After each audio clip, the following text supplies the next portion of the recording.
every day. And to actually speak to you is something which is very, very delightful for us.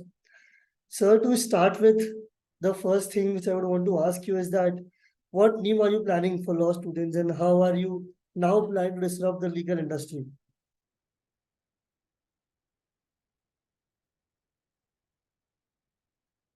Sir, I'm really What sorry. What is the question? Sorry. Sir, what new thing are you planning right now to disrupt the legal industry and help lawyers and law students like Law Seekho, IAP leaders, etc.? Okay, so one thing that I'm very excited about is that we are working on um, AI, which is AI chatbot, which will answer questions and draft documents. So that I'm pretty excited about. And the idea of that is that you can spend $1 and chat with the bot for a minute and get whatever you want from it. But we will also encourage, after the initial outcome that you get from the bot, is that you should get this checked or verified by a lawyer, work with a lawyer to fine tune it and make sure that it is correct. So I think that's a very good, going to be a very good future for lawyers. There will be increased work for lawyers, not reduced because of AI. So we are working on that, and let's see how that pans out. We should have the first beta version of it ready by August. So we're really looking forward to it. That's quite interesting, sir, because one thing which people found wrong in ChatGPT was this fact that legal assistance was not present and not authentic per se. But I believe once your product is into the market, So we are training ChatGPT to make it more effective on curated data. So we have a lot of data for different countries, specific to different kind of practice areas. So we're training ChatGPT on that data. So finally we'll end up, I mean, we are trying multiple different large language models, but ChatGPT seems very promising and cost effective. So let's see how it plays. understood. So one question which my audience genuinely wanted to ask you was that how 13 years back did you think of IAP leaders? I mean, we never had enough sources of internet there. No one really used to go out to the digital world and surf through. But it is then when you actually founded this whole organization. Sir, what what was that thing in your mind?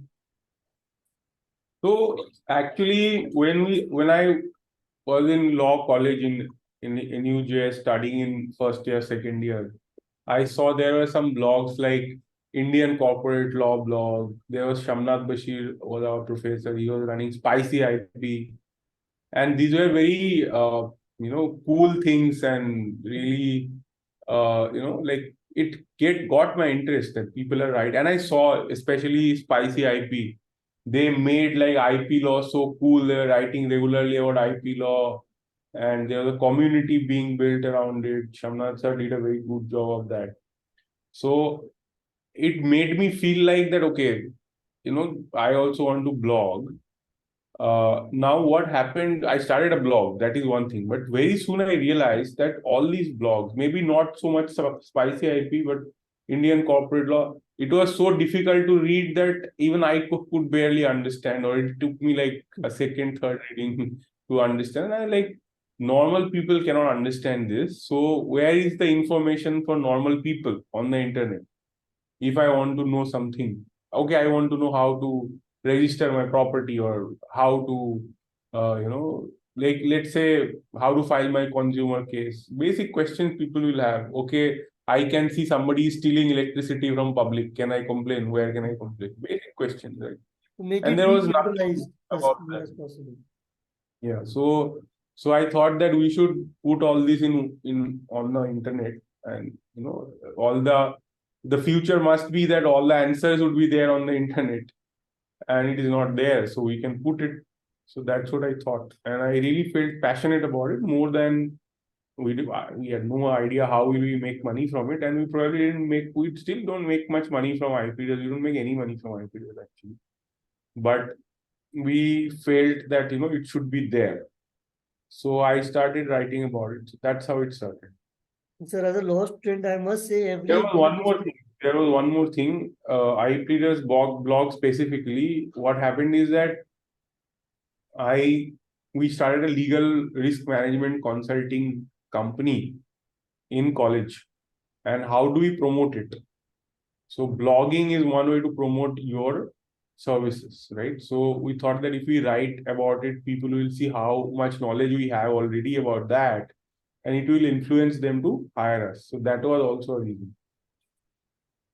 So to think of this in 2011 is something which is very visionary to say the least, because right now as a student, 2008, 9, 2008, 11, so I graduated. So this even was in earlier, like that's really, really inspiring. So this leads me to my next question. Will law schools soon be replaced with digital learning? Do you think this traditional setup of one going to a 5-year course still be relevant? look. The thing is that law as a profession is definitely becoming pretty attractive to a lot of people, and there is a lot of money also in law. Mhm. But and there's a growing requirement for legal services in India as a country. But what is happening is that the legal, and like everything else, like that way, even engineering education, right? These education systems are so old and they are not enough. And people go for education not just because of, they want to be educated and I want a degree. They want an outcome. That's the expectation, that I will get a job, something. And that it is not serving. I don't think it will become obsolete, but I hope that it will evolve. Because people will still need the degree, right? And Formal education. right, so they'll need the degree, and people are going to do their law degree for that. There is no option. But I mean, that has become clear, becoming clear to people that you need a degree, but you are probably not going to learn the skills there. There has to be a better way to learn. Those reality is dawning on people. Oh, sir, understood. Sir, with this, what do you think? Will the conventional setup of litigation or corporate law exist, but or will different opportunities evolve with time? Like many of us attend your boot camps in relation to tech startup or digital startup per se, or having a side hustle. So, sir, in this 21st century, do you think one should only opt for these two uh, paths, or should explore more as a law student? See, there's nothing wrong with these areas, but the point is that you have to realize that being a lawyer is not,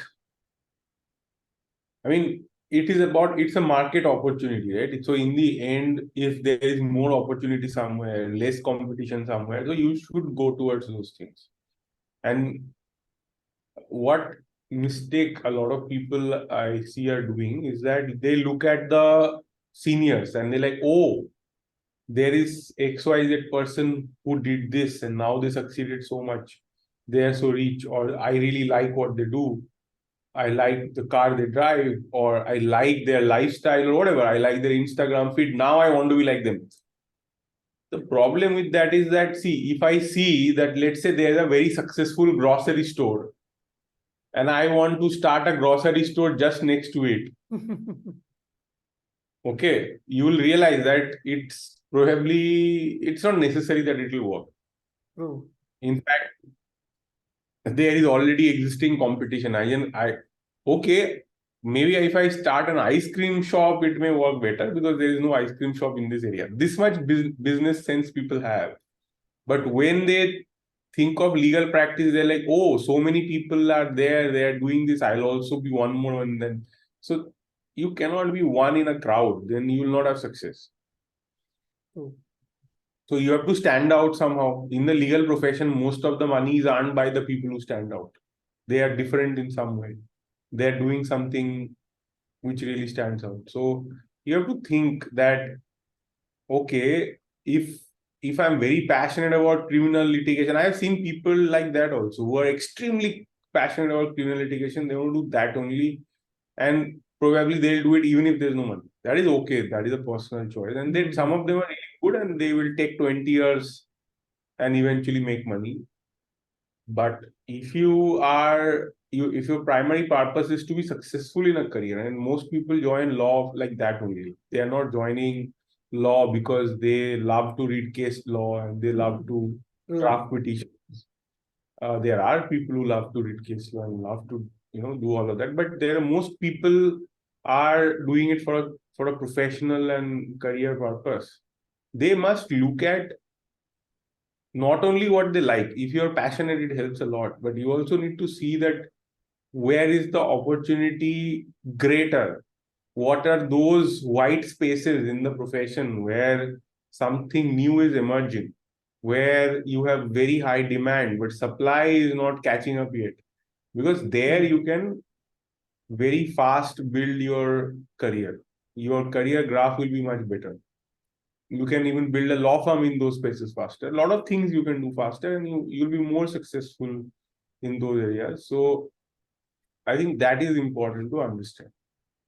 Sir, in connection to this, how would you suggest a second year or third year law student to explore opportunities at their age in order to build a career which is different and not just something which is traditional in nature?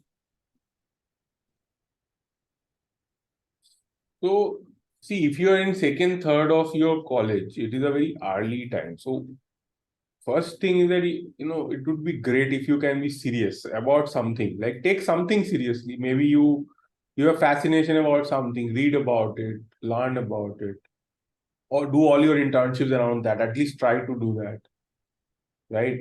Read Mhm. as much as you can about it, at least in one area. Forget, you don't have to know everything in every area. Every semester there'll be 5, 10 new subjects. I don't know how many. Mm. Truth. You don't have to be an expert at everything, right? Okay. Take one area and become damn good at it. Don't read it because there is exam. Read it because you love to know about it. Very true. And everybody who has done it has become very successful. I have never seen somebody who did this. That they took one area, Mhm. learned a lot about it. Very soon, getting a job will be not a problem. Getting internship will not be problem. And you will really build a lot of, it stacks up over time, right? I will tell you story of now this guy is now India's top shipping lawyer. Okay. Okay. And I interned with him when I was in third year. Okay. He told me the story. So when he was in second year, he discovered shipping law. Okay. Mhm. Nobody used to do shipping law that time. In his like no, he just by chance came across shipping law and he liked it. He decided he'll be a shipping lawyer. So he will write all his college. He's NLS graduate, so all college projects he will write about shipping law. If it is contract, he'll write on shipping contract. If it's the insurance law, he'll write on shipping insurance. If it is about arbitration, he'll write arbitration in shipping industry. So everything, all projects he wrote on that, and all his internship he did shipping law. He just didn't do any other, right? Then he became a shipping lawyer. He does arbitration also, but he became the top one of the at least let's say not the top, very hard to say, but at least one of the top five shipping lawyers in the country. He's managing partner of one of the top shipping law firms in the country, right? And now it becomes almost inevitable Okay. if you are focusing on one area, right? And this I think is very very important and underestimated strategy. Okay. Okay, so that's a very good thing. You can decide. One of my friends, right? He was batchmates in college. He took a fascination on arbitration. He Mhm. started a blog on arbitration called Lex Arbiter on Blogspot. He started writing so every week he had to write some post to keep the blog alive. So Naturally. he'll read more and more on new developments on arbitration.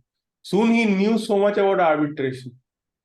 He did arbitration moods, arbitration. Now today also he's an arbitration lawyer and he's in Geneva. He's one of the, he's doing international, even Arbitration. public international arbitration. It's a very rare opportunity. But he got it how? Because he was so passionate about arbitration and he dedicated himself to arbitration. So one thing which I can conclude of what you've said is that take a goal and work towards it instead of moving your hands into different things at once. Don't get distracted and go here and there. Focus on one thing for long enough. This is the problem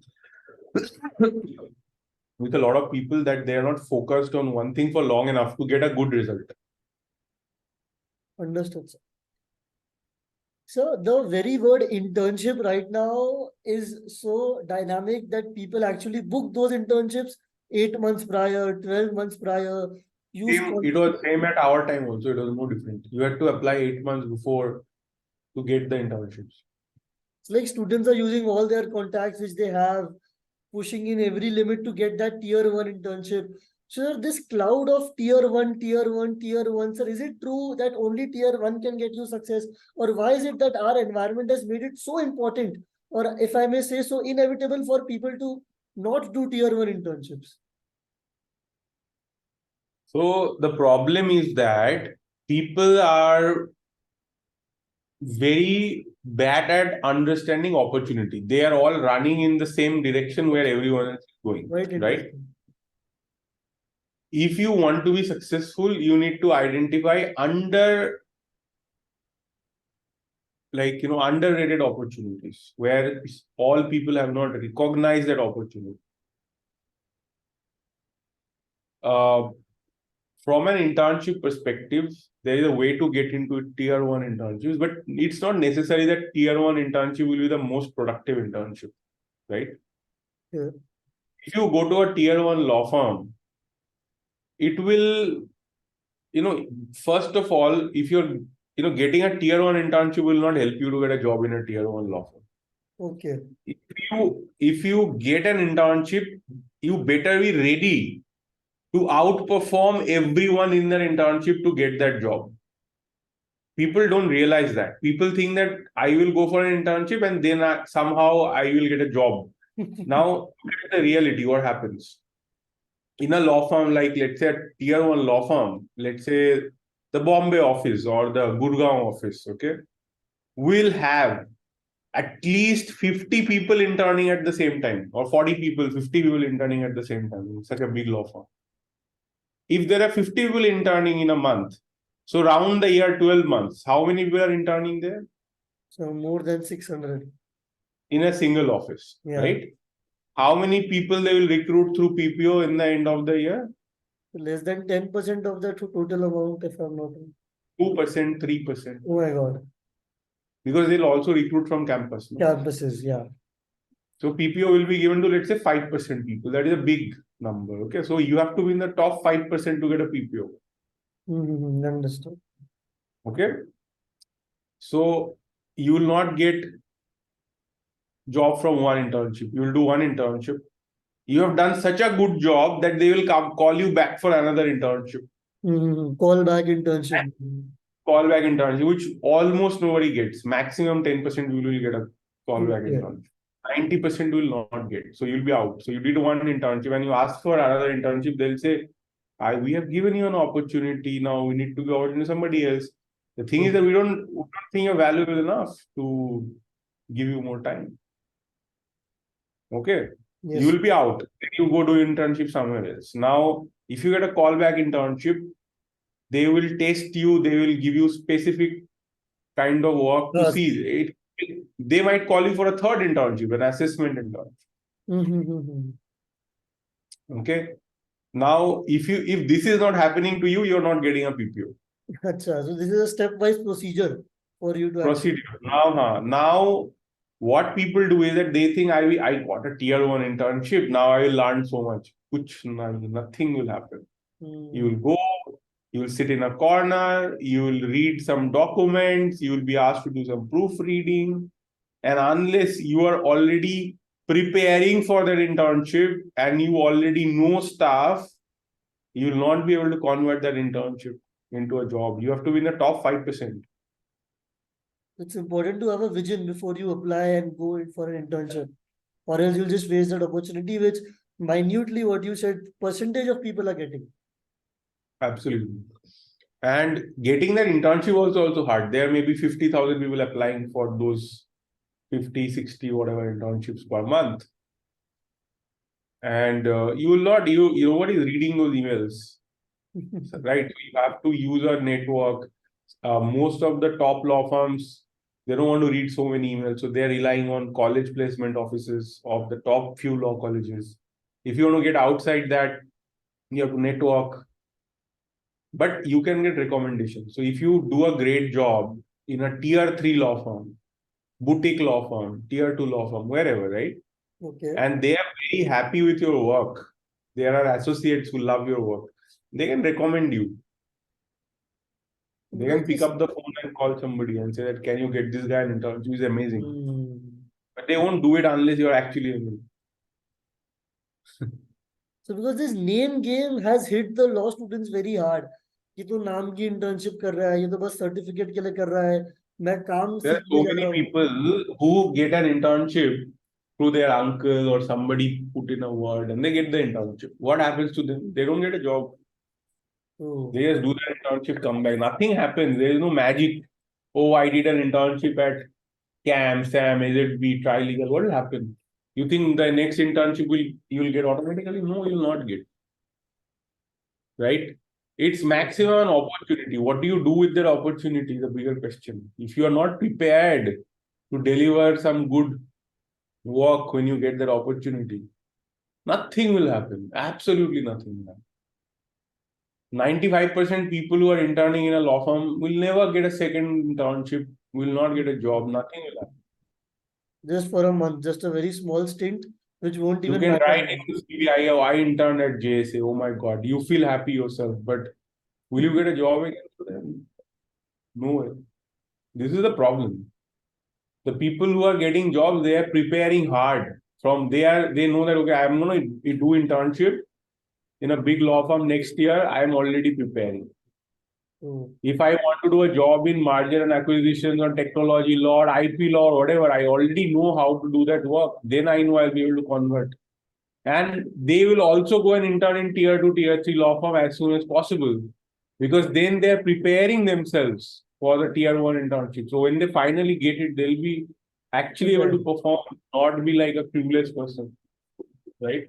So it would be safe to say that if you intern at tier 2, tier 3 firms, you still have a chance to get a tier 1 job if you know work. Absolutely. You have first thing is that are you good at doing the work? Okay. If you are good at doing the work, and this is not being taught in college, right? But you have to Exactly, figure sir. out. Exactly. You have to either find a mentor or you have to find somebody who will teach you or somebody in a course or whatever. It's up to you. Nobody owes you anything, right? Okay. In school, you are used to it that, okay, I participated, I'll get a participation prize. In law, there is no participation prize. If you are not in the top 5%, then who cares? It's your problem. So finally, someone said it. This had to be said. Yeah, I am the bad guy anyway, so I don't mind. Yeah. Sir, So what's so next? so when we speak of a law student, there are various aspects attached to that student, be it of competitions, be it of publications, be it of networking, be it of internships. So, sir, as the founder of Law Seco, the epitome of for every law student, how would you suggest one to shape a career in the law school? As to how do you plan out those 5 years so that they're productive and not just some years in your life which passed by? That's a good question. So, what I will say from my experience and what I've seen in other people is that again the same thing that take deep interest in at least one thing, right? Yes. And that one, if you want to be a lawyer, then law. If you want to do business, then business. Whatever, take one interest and do a deep dive into it. Forget everything else. Focus in that one thing and go as far as you can in that one thing, right? If you are interested in, let's say, arbitration, you should think that, okay, can I learn as much as, let's say, a partner in an arbitration law firm? Can I learn that much while I'm still a student? It's a very high standard you're setting for yourself, Mm-hmm. but can I know that? I want to know that. And then fight to know that much. Read every book you can read. Go and do as much internship as you can. See, most of the people, they want to intern in a big law firm. Okay. Okay.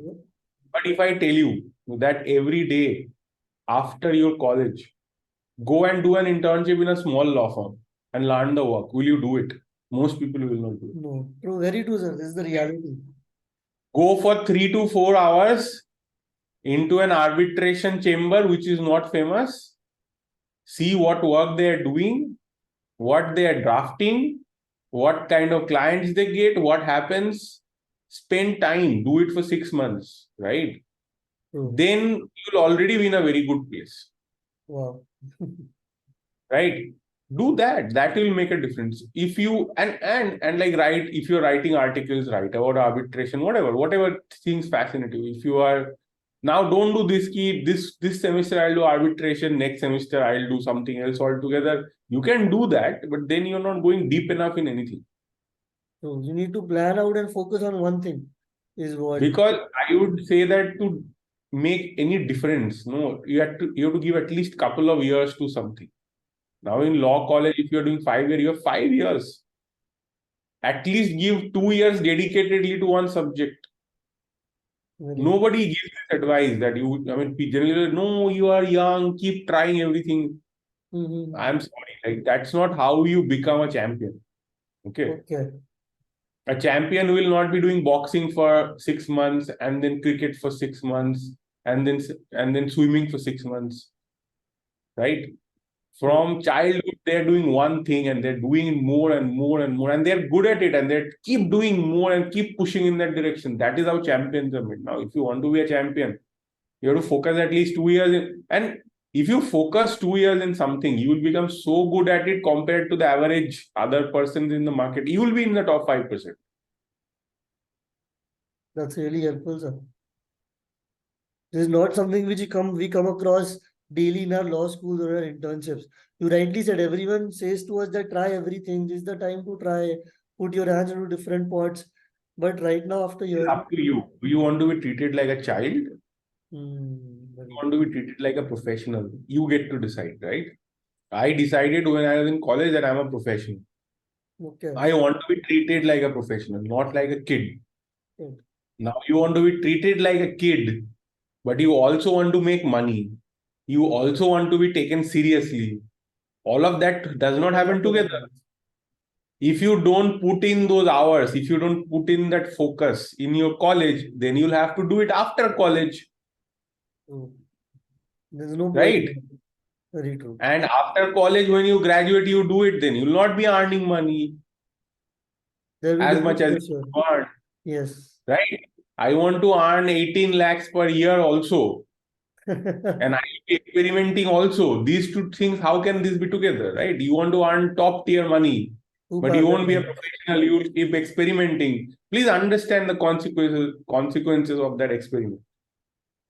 Oh, I'm so glad that I'm able to know all of this from you, and more people would be knowing this from you, because the thing which is passing around in the industry right now is very different and very discouraging.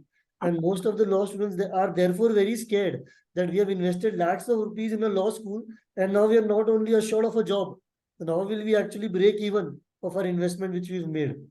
Sir, this makes me come to my next question, which is about side hustling, which has been promoted by a lot of people right now, and the easiest way is content generation. Every other law student is here on Instagram making reels, writing articles, putting up blogs, going on Top Mate. Sir, amidst all of this, what solid advice would you give to a law student in terms of side hustling, as to it can be something which is scalable and not just a gimmick which is done for a month or two or a year or two?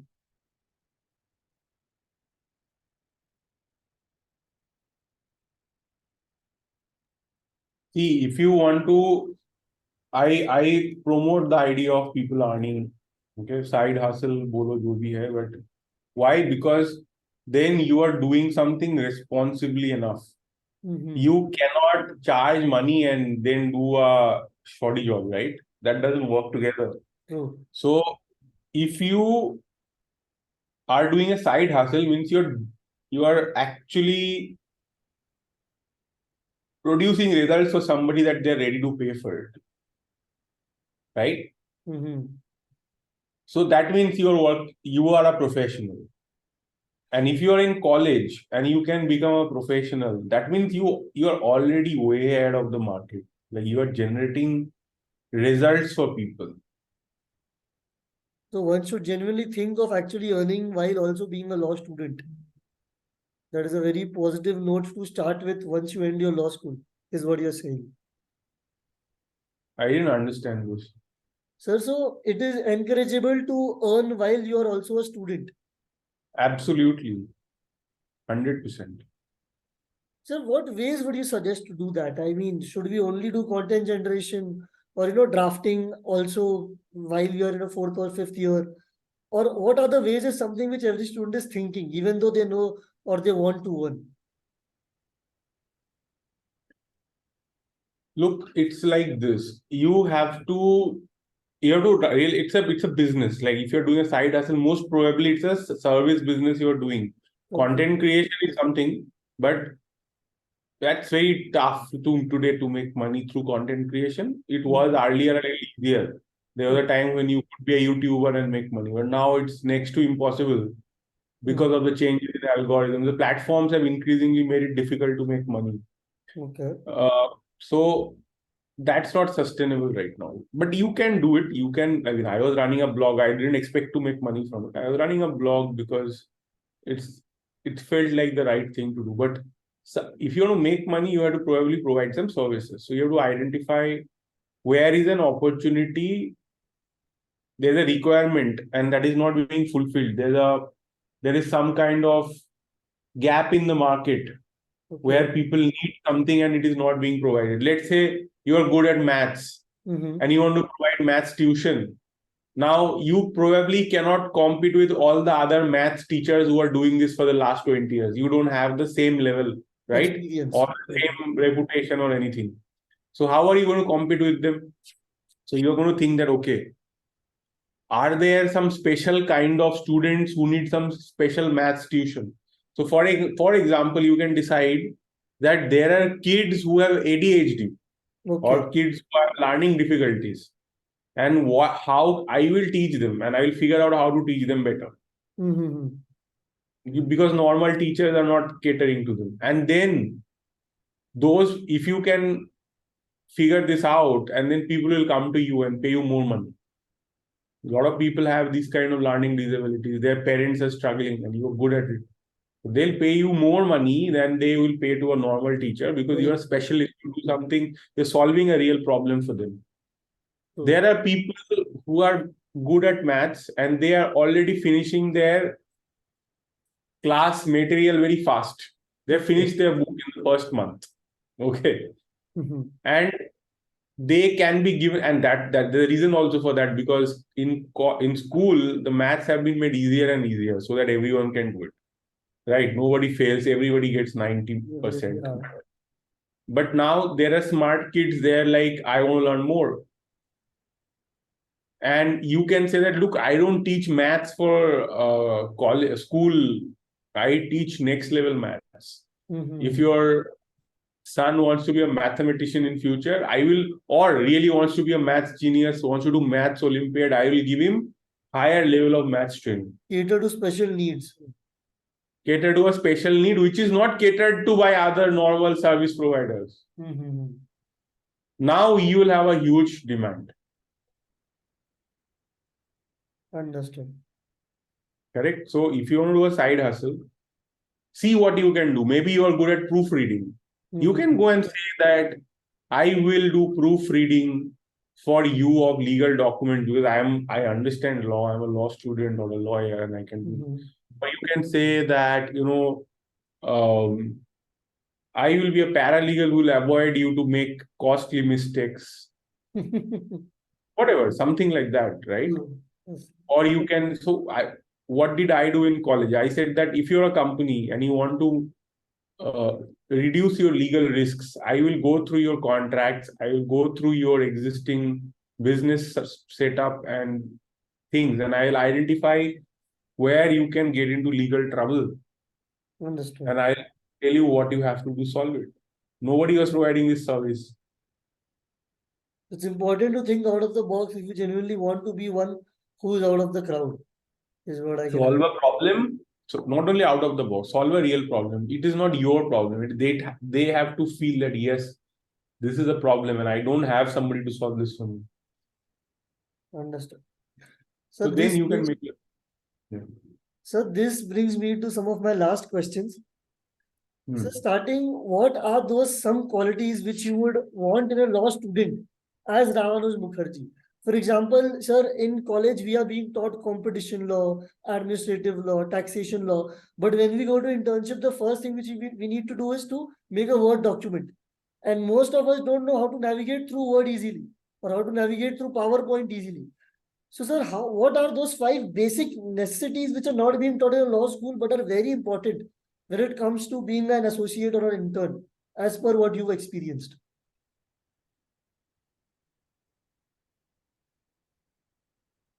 What is the question again? The final part. Sir, That what are how those qualities besides the subjects which you're already learning, which are important? Certain basic qualities like how to know Word better or how to Okay, navigate. so Yes. first of all, what you are learning in college, okay, is, let's say, competition law. Okay, Okay. you are learning sections and case law. Mm-hmm. This will not help you to do real work. Okay. The real work is different. There is drafting involved. There is advising involved. So few things you must learn. You should learn how to draft a good legal text, right? Okay. You should learn how to research very good. Some colleges teach this, some don't. Mm-hmm. You should learn that. And you should learn to draft contracts, definitely. It will be Okay. used everywhere. What is the work that most lawyers do? Drafting of different documents. Mm-hmm. So you should learn drafting. You should learn compliance, which is complying with the law, right? Knowing the sections will not help you. How do you actually comply with the law? Understood. What are the forms you fill? What documentation has to be prepared? What documentation has to be maintained? So learning that is very important. Third part is, of course, the procedure. So if you have a litigation, what is the process, right? You Okay. may have read some constitutional law cases, but if you have to get a document attested, you don't know how to do it, or you don't know how to do filing in the court. Very true. You don't know what is apostille. Now, this is a big problem, and people don't. Very true, A sir. lot of People genuinely don't. people take 2 3 years to learn these basic things. Then you need to learn as a lawyer. If you're going to practice, it is like running your own business. So you have to learn business management. How do Mm-hmm. you get clients? How do you manage them? How do you build a relationship with them? How do you take care of their emotional and other needs? There's so much to learn as a lawyer. Understood. Sir, I'd request you to join the same link again as we are running out of time here. But only We take are going to finish the session. I need to go now. I hope we have covered most of the ground. Is there something okay. else you want to talk about? So just a Maybe one. last question from your from my side is that so what is that something which you want to tell to law students right now is what which will help them in future? What is that one statement or that one suggestion? I think it is the greatest time in history to study law. Okay. Okay, But do not restrict yourself to what your previous generations have done. New things are coming up, new okay. opportunities are coming up. Today, as a lawyer, you can even practice in other countries. Mm-hmm. You can do so much, right? There are so many people you are training, they're becoming, they're preparing for solicitor qualification exam in UK, Canadian bar exam, they're preparing for California bar exam. There are people who are going and working remotely with US law firms, with from small towns in India even. So Okay. just get outside of that mad Bubble. rush, Okay. get outside of that rat race, and see where the real opportunities are. There are opportunities where there is no competition also, right? So Mm. focus on that and focus on becoming useful, right? Become Very useful. true. That is the primary thing. Are you able to help people to get some results? Are you able to help people to solve their problems? A lawyer better be a problem solver. And if you can't solve anybody's problems, you only have studied some sections and case laws, then nobody wants, Mm. right? So Understood. what problem can you solve? If you can't solve problems, then good luck. Nothing